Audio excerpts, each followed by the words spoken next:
শুভ দুপুর বন্ধুরা। দেখো আমার আজকে না খুব লেট হয়ে গেল গো রান্না করতে। এই দেখো শুধু ভাতটা নেমেছে। এই যে ভাত ভাতটা সকালেই হয়ে গেছে, ছেলে খেয়ে গেছে কলেজে। আর এখানটায় হচ্ছে এই যে মাংসটা বসাবো, মাংসটা মাখবো। এই যে মাংস এখানে বসাবো, পেঁয়াজ কেটে রেখেছি এখানটায়। আর এখানটায় ডিমের ঝোল বসাবো। তো আমার ছেলে মাংস খায় না, তো ডিমের ঝোল বসাবো।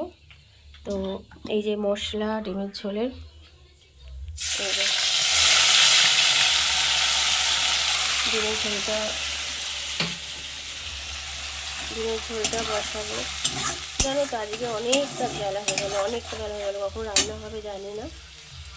এই যে অনেকটা বেলা হয়ে গেল। এই যে মাংসটা এবার মেখে মাংসটা বসিয়ে দেবো এখানটায়। তা আজকে এইটুকুই রান্না হবে, মাংস আর ডিমের ঝোল। ঠিক আছে, পরে আসছি আবার অন্য কোনো ভিডিও নিয়ে।